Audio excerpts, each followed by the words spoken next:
नमस्कार, मैं लक्ष्मण पाल, आप देख रहे सूच समाचार। 22 जनवरी को राम मंदिर का उद्घाटन होने जा रहा है। देश भर के राम भक्त अयोध्या पहुंच रहे हैं।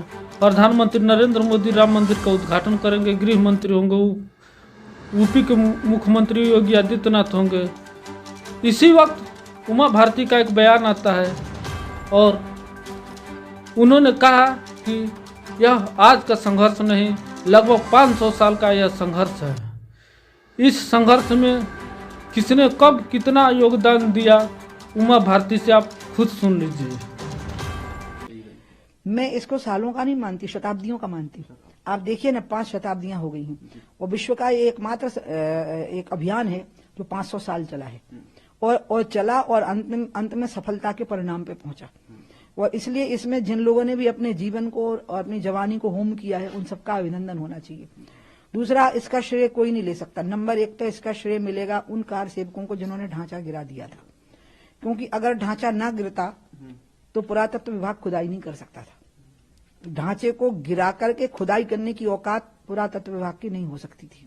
जब ढांचा गिर गया तो खुदाई हो पाई। खुदाई में सबूत मिल गए तो माननीय कोर्ट ने उनको स्वीकार कर लिया। उसको मुसलमानों ने भी आपत्ति नहीं की और डिसीजन हो गया। इसके बाद का श्रेय जाता है फिर बाकी लोगों को, और अंतिम समय का जो श्रेय है वो जाता है अशोक जी सिंघल जी को, जिन्होंने अभियान को चरम सीमा पर पहुंचाया। और आज की स्थितियां जो बनी कि शांतिपूर्ण तरीके से वहां पर अब मंदिर की प्राण प्रतिष्ठा हो रही है, इसमें मोदी जी ने जिस तरह से विषय का प्रस्तुतिकरण किया पूरे देश में, उसके बाद अमित शाह ने जिस प्रकार से लॉ एंड ऑर्डर पर काबू रखा और सब लोग शांति से रहे, कोई उद्वेग नहीं हुआ, और योगी ने जिस तरह से उत्तर प्रदेश को संभाला, फिर इनको श्रेय जाता है। तो पहला श्रेय तो 500 साल के संघर्ष में बलिदानियों को है। दूसरा कार सेवकों को है जिनने ढांचा डाया था। हम लोग को कोई श्रेय नहीं, हम तो भागीदारी किए थे। जिंदा रह गए तो हमको दुख हुआ था।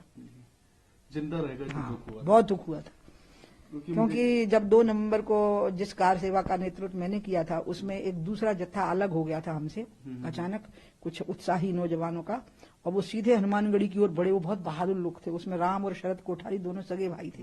दोनों उस दिन गोली से मार दिए गए थे। तो इसलिए मैं तो समाजवादी पार्टी के उस समय के नेता मुलायम सिंह को हमेशा कार सेवकों का हत्यारा ही कहती रही, जबकि उनको मैं बड़े भाई जैसा मानती थी।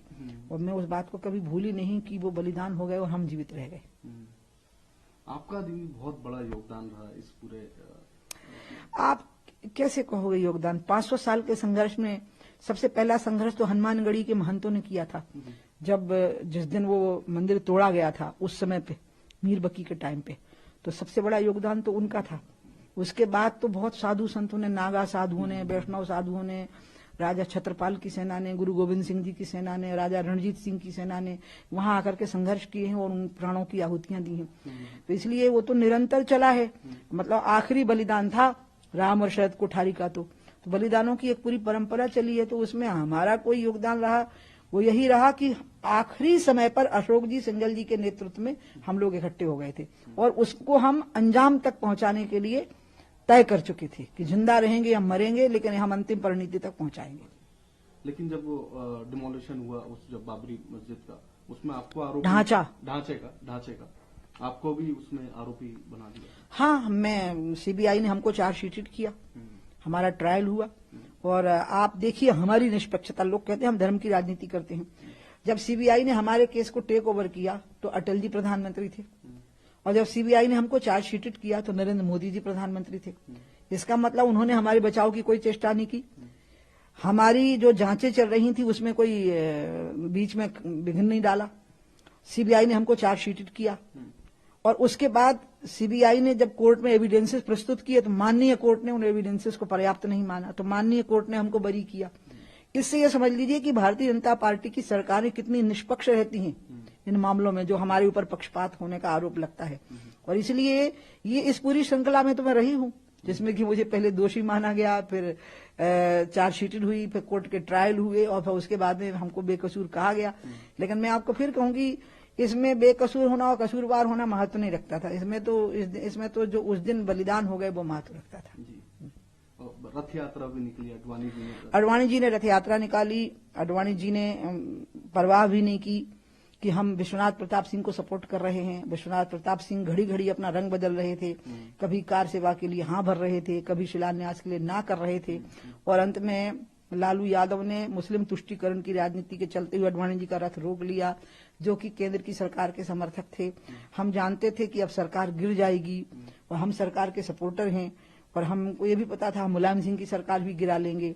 वो सब हो गया, लेकिन हम तो किसी भी प्रकार के बलिदान के लिए तैयार थे। आज एएनआई जब मुझसे पूछ रहा है तो मैं अडवाणी जी का एक छोटा सा प्रसंग सुना सकती हूँ, अगर आप उसको अनकट रखें तो। जब हम माता टीला की जेल में 1 महीने रहे हैं, 6 लोग, अडवाणी जी थे, मुरली मनोहर जोशी जी थे, विष्णु हरि डालमिया जी थे, अशोक जी सिंघल थे, विनय कटियार जी थे और मैं थी। हम 6 लोग माता टीला जेल में 1 महीने ट्रायल फेस कर रहे थे। माता टीला एक रेस्ट हाउस था ललितपुर जिले का, उसको दर्जा दिया गया था जेल का। तो वहां पर अडवाणी जी शाम को टहलने को निकलते थे, तो मुझे जेल की अथॉरिटीज ने मुझे कहा, क्योंकि मेरी जिम्मेवारी थी एडमिनिस्ट्रेशन से बात करना कैदियों की तरफ से। अडवाणी जी ने जिम्मेवारियां बांटी थी, तो मेरी थी एडमिनिस्ट्रेशन से बात करना। तो उन्होंने कहा अडवाणी जी को कहिए कि वो बाहर न टहला करें शाम को, क्योंकि हमने सुना है कि बहुत तरफ से लोग आए हैं उनको मार डालने के लिए। वो दूर कहीं पेड़ से किसी राइफल से अगर फायर कर देंगे, वैसे हमने सारे पेड़ों पर काबू कर लिया है, तो कुछ हादसा हो जाएगा, इनको कहिए ना टहले। तो मैंने उनको कहा अडवाणी जी को, तो अडवाणी ने कहा उमा अब देखो ये प्रेस में नहीं है ना, ये बात टेलीविजन पे नहीं बोल रही ना, कई नेता लोग होते चूहा हैं और टेलीविजन पे शेर बनते हैं। नहीं, अडवाणी जी कहाँ हैं, अपनी बिटिया को बोल रहे हैं, ये बाप और बेटी का संवाद है। मैं कह रही हूँ कि दादा आप बाहर टहलना बंद करो शाम को। वो कहते हैं उमा अगर मैं मर गया अभी कुछ ही दिन हुए हैं 6 दिसंबर की घटना को, तो तुम्हारा मंदिर के निर्माण का काम पूरा हो जाएगा, इसलिए मैं टहलना बंद नहीं करूंगा। ये अडवाणी जी ने मुझे अकेले में कहा है, जो मैं आज सार्वजनिक कर रही हूँ एएनआई को। तो आप ऐसे कितने लोगों को याद करेंगे जो वहां मर गए थे, जो वहां मर जाने के लिए आतुर थे और जो पछता रहे हैं कि हम वहां नहीं मरे। इस दौरान दीदी जो कांग्रेस का जो वो रहा पूरा राम मंदिर को लेके स्टैंड रहा, वो कभी कई बार क्वेश्चन ये भी हो गया कि राम जी है, अस्तित्व की बात भी आ गई। तो ये सब पूरा विपक्षी पार्टियों को आप इसमें कैसे देखते हैं? इसमें क्या था, असल में कांग्रेस की जो कंडीशन थी वो स्पिरिट पर्सनालिटी की थी, उनका दोहरा व्यक्तित्व हो गया था। वो हिंदुओं को भी खुश रहना चाहते थे, मुसलमानों को भी खुश रखना चाहते थे, और नेहरू के समय पर ही शुरू हो गया था। नेहरू ना हिंदू थे, ना हिंदुओं के प्रति उनको लगाव था। वो कहने भर के लिए हिंदू परिवार में पैदा हो गए थे। वो खुद ही कहते थे आई मैं हिंदू बाई एक्सीडेंट, मैं कोई अपनी इच्छा से थोड़े हिंदू बना हूं। तो उन्होंने जो पहला काम किया कि जब रामलला वहां प्रकट हो गए 1949 49 बोलेंगे ना उसको, 49 में, तो उस समय पर नेहरू जी ने कहा कि ठीक है पंडित पूजा करता रहेगा तो हिंदू खुश, ताला लगा दो तो मुसलमान खुश। तो उनकी राजनीति यही चली कि हिंदू तो जाति में बटा हुआ है तो हम इसका वोट लेते रहेंगे, मुसलमान एकजुट वोट डालता है तो इसका भी वोट लेते रहेंगे। और ये नीति उनकी आज तक है। वो कंफ्यूज हो जाते हैं। वो राहुल गांधी के अंदर भी वो लेगेसी चली आ रही है। यहां तक कि हमारे मध्य प्रदेश के जो पूर्व मुख्यमंत्री हैं, जो मेरे से हार गए थे फिर, दिग्विजय सिंह जी, वो भी स्प्लिट पर्सनालिटी में आ जाते हैं। वो स्वयं राघवगढ़ में रामलला के भगवान राम के भक्त हैं, लेकिन उनको लगता है कि अयोध्या को क्रिटिसाइज करने से मुसलमानों का वोट मिलेगा, क्योंकि हिंदू जाति में बटा हुआ है। अब क्या हो गया, मोदी जी ने उसका जवाब दे दिया, सारे हिंदुओं को एकजुट कर दिया, जातिवाद खत्म कर दिया, परिवारवाद खत्म कर दिया, और अब धीरे धीरे आप देखिएगा सारे अल्पसंख्यकों में भी एकजुटता आ जाएगी कि हमें एक साथ रहना है इस देश में, कोई एग्जिस्टेंस की भावना आ जाएगी। ये मोदी जी ले आएंगे, यही रामलला के कारण आ रही है धीरे धीरे। तो इसलिए कांग्रेस हमेशा हिंदू और मुसलमान में जो झूला है तो बेचारे तय नहीं कर पाते हैं, वो कंफ्यूजन में रह जाते हैं। आपने दिग्विजय सिंह जी की बात की, उनका अभी हाल ही में बयान आया था, उनका कहना है कि जो पुरानी मूर्ति है भगवान जी की वो कहाँ है, उसको स्थापित किया। वो न्यास वाले उसका जवाब देंगे ना, रामलला है वहां पर। दिग्विजय सिंह जी चले, मैं ले चलती हूँ उनको अयोध्या, उनको रामलला से मिला दूंगी मैं। अच्छा रहा आपने मुझसे पूछा है, मैं उनको निमंत्रण देती हूँ कि दादा भाई मेरे साथ चलो, मैं 17 की रात को पुष्पक से जा रही हूँ एक्सप्रेस से, और 18 को मैं अयोध्या पहुंच जाऊंगी, मेरे साथ रहे वहां, मैं रामलला से मिलाऊंगी उनको। और कई ये इंडिया अलायंस बन गया, तो इंडिया अलायंस के भी लोगों को, जैसे खड़गे जी को, उनको भी न्योता गया हुआ, कई लोग को न्योता गया हुआ। तो क्या लगता है? मैं तो उनको ये कहूंगी कि इस सम्मान का अवसर है, ये ऑनर की घड़ी है, भारत के राष्ट्रीय अस्मिता की घड़ी है। और आप मुसलमानों का व्यवहार देखिए साहब, शिलान्यास के समय, सुप्रीम कोर्ट के निर्णय के समय, आज प्राण प्रतिष्ठा के समय, पूरे मुस्लिम समुदाय ने माननीय कोर्ट के ऑर्डर को सम्मान के साथ स्वीकार कर लिया है। इसलिए मैं ओबीसी जी को और खड़गे जी को, क्योंकि सब एक ही जात हैं ये, क्या है, इनके केमिकल अलग अलग हैं, लेकिन इनके जो जिसको कहते हैं ना मूल तत्व एक ही है, वो है कि ये राजनीति करते हैं जातिवाद की, परिवारवाद की और सांप्रदायिकता की। इसलिए गोत्र इनका एक ही है, चाहे भले ही इनके नाम पार्टियों के अलग अलग हों। इन सबको मैं अपील करूंगी कि उस दिन सारे लोग आइए, वहां बैठिए शांति से, देखिए प्राण प्रतिष्ठा को। ये रामलला की प्राण प्रतिष्ठा नहीं है, राम तो सारे ब्रह्मांड के प्राण हैं। ये राष्ट्र की अस्मिता की प्राण प्रतिष्ठा है, राष्ट्रीय सम्मान की प्राण प्रतिष्ठा है। आप सब आइए, सब पार्टिसिपेट करिए, बैठिए शांति से आके। इसमें एक है, जानते होंगे AIUDF के हैं असम, तो उनका कहना है कि उस दिन जिस दिन ये सब प्राण प्रतिष्ठा होना, उस दिन उन्होंने मुस्लिमों को कहा है कि, मुस्लिम समुदाय के लोगों को कहा है कि उस दिन ज्यादा ट्रैवल ना करें, इधर उधर जाए ना। तो क्या ये भड़काने वाला या इस तरीके का? आप ये बताओ मुझे, 1985 से आंदोलन चला है, क्योंकि मैं 1985 से ही आंदोलन में भागीदारी की है मैंने। जब ना आगे बढ़ो जोर से बोलो, जन्मभूमि का ताला खोलो शुरू हुआ, तो तब से मेरी भागीदारी रही है 22 जनवरी तक, जब रामलला वहां विराजमान हो रहे होंगे, मेरे प्रधानमंत्री प्राण प्रतिष्ठा कर रहे होंगे, मैं उस अमूल्य घड़ी को देख रही होंगी। तब से लेके आज तक इतने अभियान हमारे चले, इतनी गोलियां हम पे चली, इतनी लाठियां हम पे चली, इतने हमारे लोग। आपने कभी सुना किसी कार सेवक ने किसी मस्जिद पे पत्थर मारा हो? आपने कभी सुना किसी कार सेवक ने कभी पुलिस की गाड़ी पे हमला किया हो? आपने कभी सुना कि हमने लौट करके कभी किसी पर हमला किया हो, मारा हो पलट करके? हमने मार खाई, लाठियां खाई, गोलियां खाई। हमारी हैसियत बहुत बड़ी थी, हमारी ताकत बहुत बड़ी थी, हम लाखों की संख्या में इकट्ठे होते थे, हम लाठी खाते थे, मार खाते थे, लेकिन हमने तय कर रखा था कि शौर्य का प्रदर्शन तो सीमा पर ही ठीक है, सीमा के अंदर शौर्य का प्रदर्शन नहीं, आत्मबल का प्रदर्शन करना है, नैतिक बल का प्रदर्शन करना है, आस्था की शक्ति का प्रदर्शन करना है।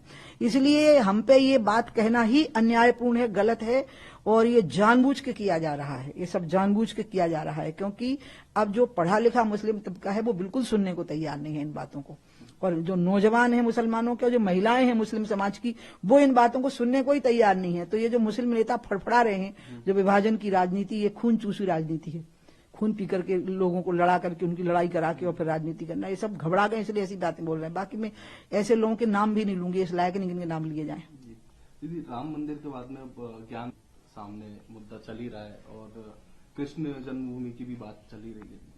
ये तो जब 1991 में जब पूजा स्थली विधेयक आया था पार्लियामेंट में, तो मैं ही अपनी पार्टी की तरफ से प्रथम वक्ता बनी थी इसमें सदन के अंदर, और आडवाणी जी ने कहा था उमा बोलेगी इस पे, बहस को ओपन मैंने किया था बीजेपी की तरफ से। तो मैंने तो उसी समय कहा था कि आपने इस वर्शिप बिल में से अयोध्या को बाहर कर दिया है, कि ये कह के कि ये विवादास्पद है। इसके अलावा सब ढांचे आपने 1947 की स्थिति के लिए कहा है। तो मैंने कहा कि आप इसमें से मथुरा और काशी को और निकाल दीजिए, क्योंकि मथुरा, काशी और अयोध्या ये 3 हिंदुओं के आराध्य के स्थल हैं, और ये वैसे ही हैं जैसे मुसलमानों के लिए मक्का मदीना है और ईसाइयों के लिए वेटिकन सिटी है।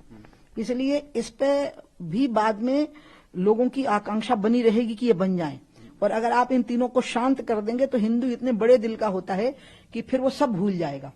इसलिए आप अपना दिल बड़ा करिए, क्योंकि तीनों जगह पर जो स्थान बनाए हैं मुसलमान इन्वेडर्स ने, वो उनके धार्मिक स्थान नहीं है, वो मक्का मदीना है।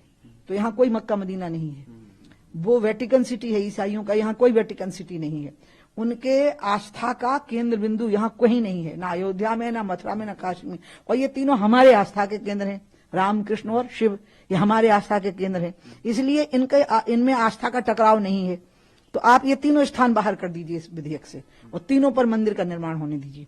तो मैं तो पहले से कह रही हूं कि मथुरा और काशी पर भी भव्य मंदिर का निर्माण होना चाहिए। वो अभी भी नहीं हुआ है, ना काशी में हुआ है, ना मथुरा में हुआ, होना चाहिए। जहां कृष्ण जन्मभूमि है वहीं मंदिर बनना चाहिए, और जहां काशी विश्वनाथ विराजमान है वहीं मंदिर बनना चाहिए। अभी पूरा देश राममय हो गया है, विदेशों से भी राम धुन पे कई कई चीजें आने लगी थी। तो क्या एक जो हम लोग की पीढ़ी है, युवा पीढ़ी है, और भी जैसे आप लोग ने तो बहुत इसमें संघर्ष किया, क्या मैसेज है पूरे आने वाले समय? अब आप इसमें आप देखिए इसमें क्या मैसेज आने वाला है। मैसेज आने वाला है राम राज्य का। राम कौन है, राम की पहचान क्या है? राम भगवान के अवतार हैं।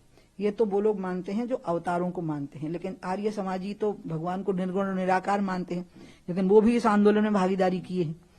जो क्योंकि सनातन धर्म की दोनों परंपराएं हैं, निर्गुण को भी मानने की और सगुण को भी मानने की। जो मानते हैं कि भगवान अवतार नहीं लेते हैं, निराकार होते हैं, वो भी इसमें जुड़े रहे, और जो ये मानते हैं कि भगवान ने अवतार लिए थे वो भी इसमें जुड़े हुए हैं, क्योंकि राम सिर्फ भगवान नहीं है, राम मर्यादाओं के आदर्श के उत्कृष्ट उदाहरण है कि मर्यादाएं क्या होती हैं, जिसमें उन्होंने किस प्रकार से बहुत गरीब सर्वहारा वर्ग का सहयोग लेकर के रावण का संहार किया है, किस प्रकार से जंगल में रहने वाली एक भीलनी के हाथ के बेर खा करके राजकुमार होते हुए भी अपनी क्षुधा मिटाई है और उनका स्मरण रहा। इसलिए राम राज्य में उन्होंने आर्थिक विषमता नहीं आने दी, क्योंकि उनको शबरी याद थी, उनको केवट याद था, उनको निषाद याद था, भाई की लात अपनी छाती पे खाया हुआ विभीषण याद था। इसलिए वो अपनी प्रजा की भावनाओं का बहुत सम्मान करते थे कि रावण ने अपने सगे भाई की बात नहीं मानी थी, जब उसने सुझाव दिया था तो उसको लात मारी थी विभीषण को, निकल जा मेरे राज्य से बाहर। जो अपने राज्य में अपमान करेगा अच्छी सलाह देने वाले का, वो रावण का राज्य हो सकता है, राम का राज्य नहीं हो सकता। इसलिए राम राज्य की कल्पना आती है फिर सामने युवा पीढ़ी के लिए कि राम राज्य एक आदर्श राज्य है, जिसमें शासन में बैठे हुए व्यक्ति को अपने चरित्र का उत्कृष्टतम उदाहरण प्रस्तुत करना है। उस पर भ्रष्टाचार का आरोप ना हो, उस पर व्यभिचार का आरोप ना हो, और आरोप लगाने वाले को वो दंडित ना करे। दीदी एक बीच में बात आई थी, नित्यानंद सरस्वती जी आए थे, उन्होंने एक बात कही कि जो 5 एकड़ जो जमीन है वो मुस्लिम समुदाय को दे दी बनाने के लिए, उनकी मर्जी, वो क्यों दी? उनका क्वेश्चन ये रहा। पुरी के शंकराचार्य जी हैं माननीय निष्ठलानंद जी सरस्वती जी महाराज, और वो हमारे देश में भारतीय संस्कृति के और भारतीय आगम के सबसे बड़े ज्ञाता हैं। उनके बराबर का ज्ञाता अभी भारत भूमि पर कोई नहीं है, ज्ञात और अज्ञात। उन्होंने ये प्रश्न उठाया है, उज्जैनी में उठाया है और यहाँ पर भी उन्होंने ये प्रश्न उठाया है, और मुझे लगता है कि राम जन्मभूमि न्यास के पास इसका पूरा जवाब होगा, राम भद्राचार्य जी के पास इसका जवाब होगा, और हमारे महंत जो नृत्य गोपाल दास महाराज हैं उनके पास होगा कि जो 5 एकड़ जमीन मुस्लिम तबके को दी गई है, जो निष्ठलानंद सरस्वती जी महाराज ने कहा है, हम तो उनका नाम नहीं ले सकते, वैसे मैंने नाम ले दिया गलती से, शंकराचार्य जी महाराज ने जो कहा है वो एक ऐसा सवाल है जिसका जवाब उनको बिल्कुल सही ही दिया जाएगा, और शायद जवाब तो हम दे नहीं सकते उनको, मतलब उनके सामने विषय का प्रस्तुतिकरण होगा, मुझे लगता है अवश्य होगा इस विषय का प्रस्तुतिकरण, क्योंकि उन्होंने एक महत्वपूर्ण बात उठाई है। चैनल को लाइक करें, कमेंट करें, शेयर करें, सब्सक्राइब करें। धन्यवाद।